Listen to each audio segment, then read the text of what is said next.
हिंदुस्तान की भारतीय संस्कृति में बच्चों को भगवान का दर्जा दिया जाता है, पर क्या आप जानते हैं एक ऐसा इंसान भी था जिसने इन बच्चों के साथ ऐसी हैवानियत की थी जो कोई आम इंसान सोच भी नहीं सकता।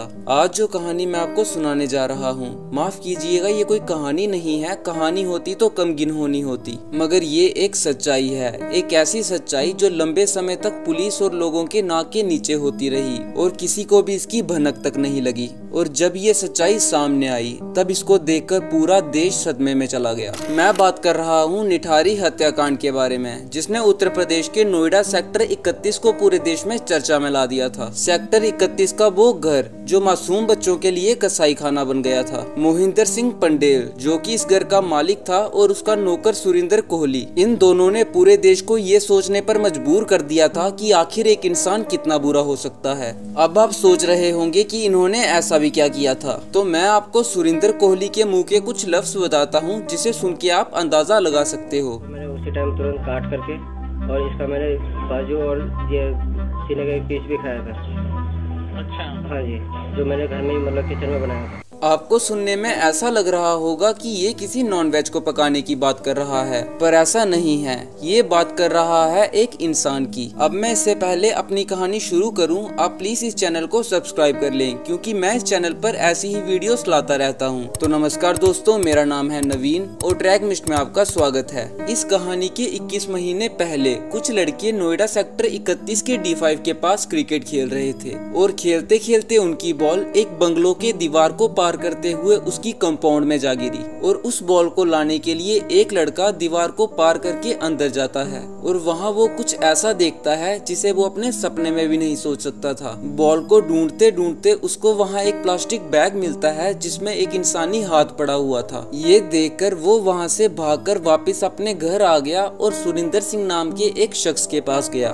सुरिंदर सिंह उस गाँव का सबसे इज्जतदार आदमी था जिसकी सब सुनते थे, इसलिए वो लड़का सुरिंदर सिंह को सब कुछ बता देता है और अगले दिन सुरिंदर सिंह पुलिस स्टेशन जाकर उस लड़के की सभी बातें पुलिस को बता देते हैं। कुल 4 पुलिस वाले उसके बाद D5 पहुंचे और उन्होंने वहां पर खोजबीन शुरू कर दी। उनको वहां वो प्लास्टिक बैग तो मिला, पर उनका कहना था कि उसमें जो पड़ा था वो इंसानी हाथ नहीं था। उन्होंने कहा कि वो किसी जानवर की बॉडी का कोई हिस्सा था और उन्होंने उस टुकड़े को वहीं उस घर की मिट्टी में दबा दिया। तब तो ये बात बिल्कुल आई गई हो गई, पर कोई सोच भी नहीं सकता था कि ठीक 21 महीने बाद इसी जगह से 2 हैवान गिरफ्तार होने वाले हैं। निठारी नोएडा के पास का एक छोटा सा गांव, लेकिन पिछले कुछ सालों से रियल एस्टेट बिजनेस के चलते इस गांव ने बहुत सी डेवलपमेंट देखी है, इसलिए निठारी को अर्बन स्लम भी कहते हैं। लेकिन इस गांव में अमीरों के साथ साथ बहुत से गरीब लोग भी रहते हैं। इस गांव में पानी की टंकी का एक टावर था जिसके पास से बहुत से बच्चे गायब होने लगे थे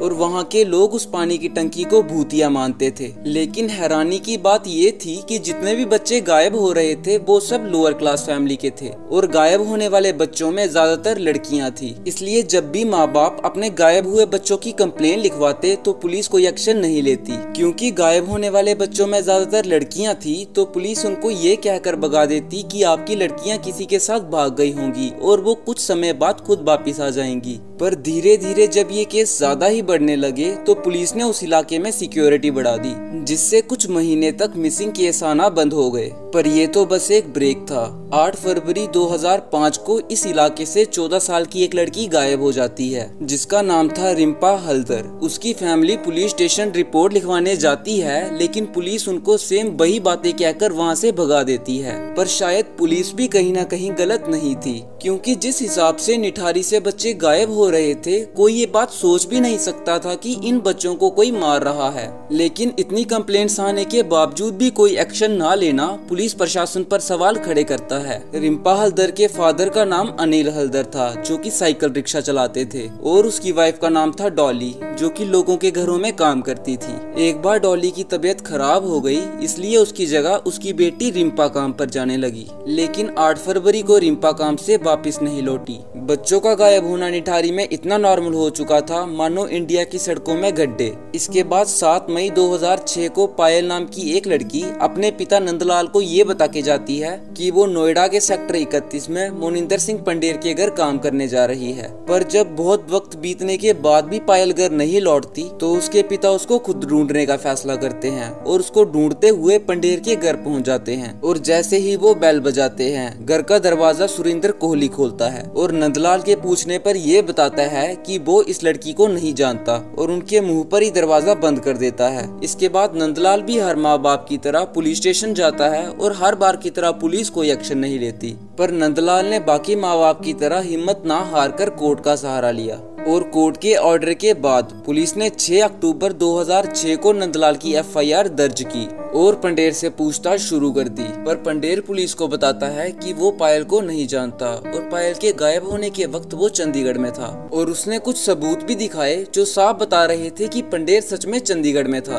पर पुलिस को पता था कि मामला जितना सीधा दिखाई दे रहा है उतना सीधा नहीं है, इसलिए उन्होंने पंडेर से थोड़ी सख्ती से पूछताछ की। तब पंडेर ने परेशान होकर अपना मुंह खोला और बताया कि हाँ वो पायल को जानता था क्योंकि पायल एक कॉल गर्ल थी और वो उसको पैसे देकर अपने घर बुलाता था और उसका दलाल और कोई नहीं बल्कि उसका बाप नंदलाल है। और मैं आपको बताता चलूं कि नंदलाल ने भी ये बात कबूल की थी। खैर इसके बाद पुलिस पायल के फोन को ट्रेस करने की कोशिश करती है और उनको वो फोन एक रिक्शा ड्राइवर के पास मिलता है और जब पुलिस रिक्शा ड्राइवर से पूछताछ करती है तो वो बताता है कि उसने वो फोन सुरेंद्र कोहली से खरीदा है। अब धीरे धीरे कड़ी से कड़ी जुड़ने लगी थी। अब पुलिस सुरेंद्र कोहली को पूछताछ के लिए पुलिस स्टेशन ले जाती है, पर कोहली किसी भी बात का सीधा जवाब ना देके हर बात को बहुत चालाकी से घुमा दे रहा था। पर पुलिस ने जब अपने दूसरे तरीके से पूछताछ शुरू की तब सुरेंद्र कोहली टूट गया और उसने जो बताया उसे सुनकर सब हैरान रह गए। वो बताता है कि उसने पायल को मारकर उसकी लाश के टुकड़े कर कर पीछे नाले में फेंक दिए हैं और उसने ये भी कबूला कि उसने निठारी के और भी बहुत से बच्चों के साथ ये सब किया है। पुलिस जब उस नाले को खंगालती है तो उन्हें वहाँ से 19 कंकाल मिलते हैं, साथ ही उन्हें वहाँ से गायब हुए बच्चों की चप्पल और कपड़े भी मिलते हैं। और पुलिस ने जब कोहली को पूछा कि उसने पायल को क्यों मारा तो उसने बताया कि अपने मालिक को देखकर उसका भी वो सब करने का मन करता था, इसलिए उसने किसी तरह पायल को घर बुलाकर अपने साथ सोने के लिए कहा। लेकिन पायल ने उसको मना कर दिया और उसका मजाक उड़ाने लगी, इसलिए उसने ईगो में आकर उसी के दुपट्टे से उसका गला दबा दिया और जब वो मर गई तब उसने उसकी लाश के साथ वैश्यपन करने की कोशिश की। पर जब वो ऐसा नहीं कर पाया तब उसने उसकी लाश के 3 टुकड़े करे, जिसमें उसने उसके शोल्डर और सीने के टुकड़े को पकाकर खा लिया और बाकी हिस्से को पॉलीथीन में भरकर पीछे नाले में फेंक दिया। और उसने सेम यही चीज बाकी बच्चों के साथ भी की। पर इस केस पर कुछ कॉन्स्पिरेसी थ्योरीज भी उठने लगी थी, क्योंकि जितने भी कंकाल उस नाले से मिले थे उन सब कंकालों का बीच का हिस्सा गायब था, तो इसको मानव अंगों की तस्करी के साथ भी जोड़ा जा रहा था। पर कभी ये चीज साबित नहीं हो सकी। पर सवाल ये उठता है कि आखिर कैसे किसी ने भी कोहली को इतने सालों से ये सब करते हुए नहीं देखा, किसी को वहाँ से बदबू क्यों नहीं आई। खैर इसके बाद जब डॉक्टर्स ने कोहली के मेंटल सिचुएशन की जांच की तब उसने बताया कि एक औरत उसके पास खड़ी रहती थी और उसके नामर्द होने का मजाक उड़ाती थी,